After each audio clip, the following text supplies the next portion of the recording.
ಬಿಸ್ಮಿಲ್ಲಾ. ಅಸ್ಸಲಾಮು ಅಲೈಕುಂ brothers and sisters, ಹೆಂಗಿದ್ರ ನೀವೆಲ್ಲಾರು? ನಾನು ನಿಮ್ಮ ಮುಸ್ಲಿಂ ಕನ್ನಡಿಗ. ಇವತ್ತಿನ ಪ್ರಶ್ನೆ ಏನ್ ಬಂದಿದೆ ಅಂದ್ರೆ, ಮುಸ್ಲಿಮರು ಬರ್ಡೇ ಸೆಲೆಬ್ರೇಟ್ ಮಾಡಬಹುದಾ? ಮುಸ್ಲಿಮರು ಯಾಕೆ ಬರ್ಡೇ ಸೆಲೆಬ್ರೇಟ್ ಮಾಡಲ್ಲ? ಸಿಸ್ಟರ್, ಚೆನ್ನಾಗಿರೋ ಪ್ರಶ್ನೆ ಕೇಳಿದೀರಾ. ನೋಡಿ, ಮೊದ್ಲು ಏನೇ ನಾವು ಮಾಡ್ಬೇಕಂದ್ರೆ, ನಾವು ಸಮಾಜ ಏನ್ ಹೇಳುತ್ತೆ, ಸೊಸೈಟಿ ಏನ್ ಹೇಳುತ್ತೆ, ಜನರೇನ್ ಹೇಳ್ತಾರೆ, ಅವ್ರೇನ್ ಹೇಳ್ತಾರೆ, ಇವ್ರೇನ್ ಹೇಳ್ತಾರೆ, ಅದೇನು ನಾವು ನೋಡಲ್ಲ. ನಾವೇನ್ ನೋಡ್ತೀವಿ? ನಮ್ಗೆ ಖುರಾನ್ ಅಲ್ಲಿ ಏನ್ ಹೇಳಿದಾರೆ ಅಲ್ಲಾ ತಾಲ ಅದನ್ನ ನೋಡ್ತೀವಿ, ಮತ್ತೆ ನಮ್ಮ ನಬಿ ಏನ್ ಮಾಡಿದ್ರು ಅದನ್ನ ನೋಡ್ತೀವಿ. ಇವಾಗ ಫಸ್ಟ್ ಖುರಾನ್ ಅಲ್ಲಿ ನೋಡೋಣ.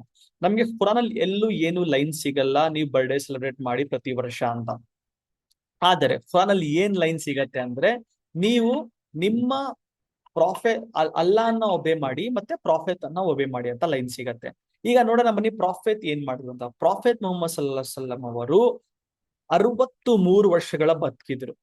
ಆ 63 ವರ್ಷಗಳಲ್ಲಿ ಅವರು ಯಾವಾಗಲೂ ಕೇಕ್ ತಕೊಂಡ್ ಬಂದು ಕ್ಯಾಂಡಲ್ಸ್ ಹಚ್ಚಿ ಬರ್ಡೇ ಸೆಲೆಬ್ರೇಟ್ ಮಾಡಿ ಪಾರ್ಟಿ ಮಾಡಿಲ್ಲ.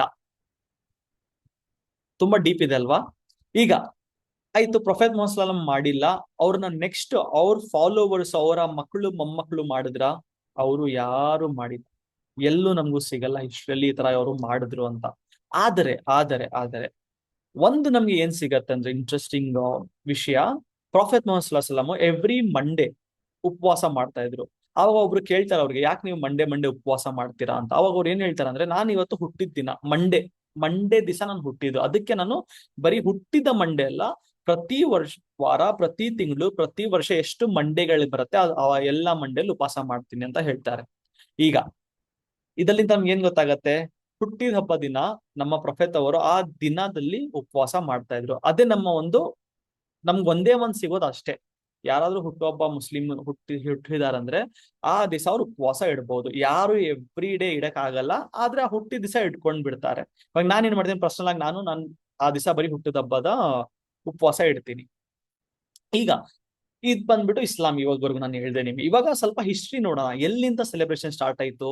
ಇವಾಗ ನೀನ್ ಸ್ವಲ್ಪ ಹಿಂದೆ ಹೋದ್ರೆ, ತುಂಬಾ ಹಿಸ್ಟ್ರಿಯಲ್ಲಿ ಹೋದ್ರೆ, ಪಾಗನ್ಸ್ ಅಂತ ಒಬ್ರು ಇದ್ರು. ಪಾಗನ್ಸ್ ಏನ್ ಮಾಡ್ತಾ ಇದ್ರು ಅಂದ್ರೆ, ಅವರು ಸೂರ್ಯ ಚಂದ್ರನ ಅವರು ದೇವರಂತ ಅನ್ಕೊಂಡ್ಬಿಡ್ತಾರೆ.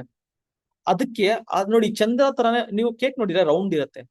ಸೊ ಆ ರೌಂಡ್ ತರ ಶೇಪ್ ಅಲ್ಲಿ ಕೇಕ್ ಮಾಡ್ಬಿಟ್ಟು ಅವರು ಅದ್ರ ಮೇಲೆ ಕ್ಯಾಂಡಲ್ಸ್ ಇಟ್ಬಿಟ್ಟು ಮಕ್ಕಳನ್ನ ಏನಾದ್ರು ವಿಶ್ ಮಾಡಿ ಅಂತ ಹೇಳ್ಬಿಟ್ಟು ಊದಕ್ ಹೇಳ್ತಾರೆ. ಅದೊಂಥರ ಮಾಟ ಮಂತ್ರ ತರ. ಬೆಂಕಿ, ಕೇಕ್ ಇದೆ, ಎಲ್ಲಾರು ಬಂದು ಸೇರ್ಕೊಂಡು ಬೆಂಕಿನ ವಿಶ್ ಮಾಡಿ ಊದ್ತಾ ಇದ್ದಾರೆ. ಆತರ ಊದಿ ಅವ್ರು ಏನ್ ಯೋಚನೆ ಮಾಡ್ತಾರೋ, ಅವ್ರು ಇದನ್ನ ವಿಶಸ್ಸು, ಅವರು ಚಂದ್ರ ಈ ತರ ಸೂರ್ಯ ಯಾವ್ದನ್ನ ಅವರು ಏನೋ ದೇವ್ರು ಅನ್ಕೊಂಡಿದಾರ, ಅದನ್ನೆಲ್ಲ ಇವ್ರು ಅವ್ರನ್ನ ಪೂರ ಆಗತ್ತೆ ಅಂತ ಅವ್ರು ಅನ್ಕೊಂತಾ ಇದ್ರು. ಇದು ಹಿಸ್ಟ್ರಿ. ಇದು ನಮ್ ಇಂಡಿಯನ್ ಕಲ್ಚರ್ ಅಲ್ಲಿ ವೆಸ್ಟರ್ನ್ ಅವ್ರು ತಗೊಂಡ್ ಬಂದು ಹಾಕ್ಬಿಟ್ಟಿದ್ದು. ನಮ್ದಲ್ಲಿ ಇಲ್ಲ ಇದು. ನೀವು ಹಿಂದೂ ಸ್ಕ್ರಿಪ್ಚರ್ ಗಳ ಬಗ್ಗೆ ಮಾತಾಡೋಣ. ವೇದ ಅಲ್ಲಿ ನೋಡಿ, ಉಪನಿಷತ್ತಲ್ಲಿ ನೋಡಿ, ರಾಮಾಯಣ, ಮಹಾಭಾರತ, ಇದ್ ನಾಲ್ಕು ಎತ್ತಿ ನೀವ್ ನೋಡಿ, ಎಲ್ಲೂ ನಿಮ್ಗೆ ಸಿಗಲ್ಲ. ಕೇಕ್ ತಗೊಂಡ್ ಬಾ, ಕ್ಯಾಂಡಲ್ ಇಕ್ಕು, ಊದು, ಪಾರ್ಟಿ ಮಾಡು, ಸೆಲೆಬ್ರೇಟ್ ಮಾಡು, ನಿಮ್ಗೆ ಎಲ್ಲೂ ಸಿಗಲ್ಲ. ಸಿಕ್ಕರೆ ಡೆಫಿನೆಟ್ ಆಗಿ ನನಗೆ ಕಮೆಂಟ್ ಅಲ್ಲಿ ಹೇಳಿ, ವರ್ಸ್ ನಂಬರ್ ಹೇಳಿ, ಆ ಬುಕ್ ನಂಬರ್ ಹೇಳಿ, ನಾನೇ ಓದಕ್ಕೆ ಇಂಟ್ರೆಸ್ಟೆಡ್ ಇದ್ದೀನಿ. ಇವಾಗ ಇದೇನ್ ಮಾಡಿದ್ರೆ ನೋಡಿ, ರಾಮ್ ನವಮಿ ಇದೆ, ಕೃಷ್ಣ ಜನ್ಮಾಷ್ಟಮಿ, ಇದೆಲ್ಲ ಹೆಂಗ್ ಬಂತು ಅಂದ್ರೆ ಲೇಟರ್.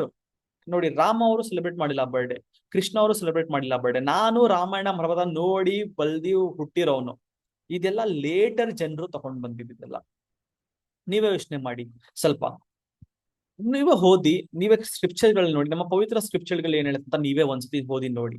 ಈಗ ಒಂದು ನಾನ್ ನಿಮ್ಗೆ ಉದಾಹರಣೆ ಮತ್ತೆ ಪ್ರಶ್ನೆ ಕೊಡ್ತೀನಿ ನೋಡಿ. ಇವಾಗ ನಿಮ್ಮಪ್ಪ ಇಲ್ಲ ನೀವೇ ನಿಮ್ ಮಗನ್ ಹೇಳ್ತೀರಾ ಅನ್ಕೊಳ್ಳಿ, ನೋಡಪ್ಪ, ನನ್ನ ನೆನಪೊಳಕ್ ನೀನು ಬಡವರಿಗೆ ಸಹಾಯ ಮಾಡು ಅಂತ.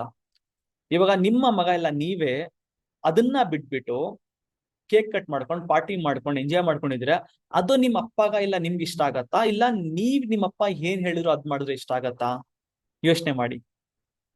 ಈಗ ಅಗೇನ್, ನಾನು ಯಾರಿಗೂ ಜಡ್ಜ್ಮೆಂಟ್ ಮಾಡಕ್ ಇಲ್ಲಿ ಕೂತಿಲ್ಲ. ಜಡ್ಜ್ಮೆಂಟ್ ಮಾಡಕ್ ನಾನು ಯಾವನ್ ಹೇಳಿ? ನಾವೇನ್ ಮಾಡ್ತೀವಿ, ಅದಕ್ಕೆ ನಮ್ಮ ನಬಿ ಏನ್ ಮಾಡಿದ್ರು ಅದನ್ನ ಬೇಸ್ ತಕೊಂಡ್ಬಿಟ್ಟು ನಮ್ಮ ನಬಿ ಏನ್ ಹೇಳಿದ್ರು ಅದನ್ನ ಮಾಡ್ಕೊಂಡು ಹೋಗ್ತೀವಿ.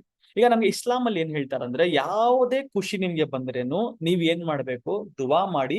ಮತ್ತೆ ಇದು ಒಂದ್ ಇಂಪಾರ್ಟೆಂಟ್ ಚೀಸ್ ನಮ್ಗೆ ಇಸ್ಲಾಂ ಹೇಳಿದ್ರೆ, ಸದ್ಕಾ ಕೊಡಿ. ಸದ್ಕಾ ಅಂದ್ರೆ ದುಡ್ಡು ಕೊಡಿ ಬಡವರಿಗೆ ಅಂತ. ಸೊ ನಮ್ಗೆ ಹುಟ್ಟುಹಬ್ಬದಲ್ಲಿ ನಾವು ಸ್ವಲ್ಪ ನಾವ್ ಏನ್ ಮಾಡ್ತೀವಿ ಅಂದ್ರೆ, ದುವಾ ಮಾಡ್ತೀವಿ, ದುಡ್ಡು ಯಾರಿಗಾದ್ರು ಬೇಕಾದ್ರೆ ಕೊಡ್ತೀವಿ. ಇದೆಲ್ಲಾ ಮಾಡಕ್ ಆಗಲ್ಲ ಅಂದ್ರೆ ನಮ್ಮ ನಬಿ ಏನ್ ಮಾಡಿದ್ರು? ಸಿಂಪಲ್ ಆಗಿ ಉಪವಾಸ ಮಾಡ್ತೀವಿ. ಅದ್ ಬಿಟ್ಟು ಕೇಕು, ಕ್ಯಾಂಡಲ್ಸ್ ಅದ್ ಏನು ಮಾಡಲ್ಲ. ಯಾಕಂದ್ರೆ ನಮ್ ಕಲ್ಚರ್ ಇಲ್ಲ ರೀ ಅದು. ನಮ್ ಇಸ್ಲಾಂ ಅಲ್ಲೂ ಇಲ್ಲ ಅದು, ನಮ್ ಇಂಡಿಯನ್ ಕಲ್ಚರ್ ಅಲ್ಲೂ ಇಲ್ಲ ಅದು. ಎರಡಲ್ಲೂ ಅಂದ್ರೆ ನಾವ್ ಯಾಕೆ ಮಾಡ್ಬೇಕು? ಸೊ ಅಗೇನ್, ನಿಜವಾದ ಪ್ರೀತಿ ಭಕ್ತಿ ಯಾರಿಗಾದ್ರೂ ತೋರ್ಸೋದು ಹೆಂಗಂದ್ರೆ ಅವ್ರು ಏನ್ ಹೇಳಿದ್ರು ಅದನ್ನ ಮಾಡಿ. ಇವಾಗ ನಮ್ಮ ನಬಿ ನಮ್ಗೆ ಏನ್ ಹೇಳಿದ್ರು ನಾವು ಅದನ್ನ ಮಾಡಿ ನಿಜವಾಗ ಪ್ರೀತಿ ಭಕ್ತಿ ತೋರಿಸ್ತೀವಿ. ಆತರ ನಾವು ಕೃಷ್ಣ ಇಲ್ಲ ರಾಮ ಅವ್ರಿಗೂನು ಎತ್ತಿ ನೋಡಿದ್ರು, ಅವ್ರ ಹಿಂದಿನ ಸ್ಕ್ರಿಪ್ಚರ್ ಎತ್ತಿ ನೋಡಿದ್ರು, ಅವ್ರಿಗೂ ನೀವು ಪ್ರೀತಿ ತೋರಿಸ್ಬೇಕಾದ್ರೆ ಅವ್ರು ಏನ್ ಹೇಳಿದ್ರು, ಅವ್ರು ಏನ್ ಮಾಡಿದ್ರು, ಅವ್ರು ಹೆಂಗಿದ್ರು ಅದನ್ನ ಮಾಡಿದ್ರೆ ತಾನೇ ಪ್ರೀತಿ.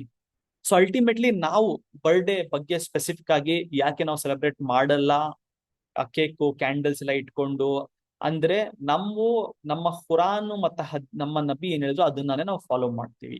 ಅದನ್ನ ಬಿಟ್ಟು ನಾವ್ ಬೇರೆ ಏನು ಫಾಲೋ ಮಾಡ, ಯಾಕಂದ್ರೆ ಇದೆಲ್ಲ ಎಕ್ಸ್ಟ್ರಾ ಥಿಂಗ್ಸ್ ಕಲ್ಚರ್ ಇಂದ ಬಂದಿರೋದು, ವೆಸ್ಟರ್ನ್ ಕಲ್ಚರ್, ಅದು ಇಂಡಿಯನ್ ಕಲ್ಚರ್ ಬಿಟ್ಟಾಕಿ ವೆಸ್ಟರ್ನ್ ಕಲ್ಚರ್ ಬಂದಿ ಅದನ್ನ ನಾವ್ ಯಾಕೆ ಮಾಡ್ರಿ, ನಮ್ದು ಓನ್ ಒರಿಜಿನಲ್ ಮಾಡೋಣ ಬನ್ನಿ.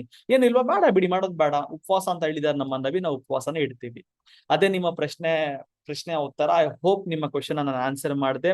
ಇನ್ನ ನಿಮ್ಗೆ ಏನಾದ್ರು ಪ್ರಶ್ನೆಗಳಿದ್ರೆ ಡೆಫಿನೆಟ್ ಆಗಿ ಕೇಳಿ, ಕಮೆಂಟ್ಸ್ ಅಲ್ಲಿ ಹೇಳಿ, ನಾನು ಅದನ್ನ ಆನ್ಸರ್ ಮಾಡಕ್ ಟ್ರೈ ಮಾಡ್ತೀನಿ. ನಿಮ್ಮ ಮುಸ್ಲಿಂ ಕನ್ನಡಿಗ. ಜೈ ಹಿಂದ್, ಜೈ ಕರ್ನಾಟಕ.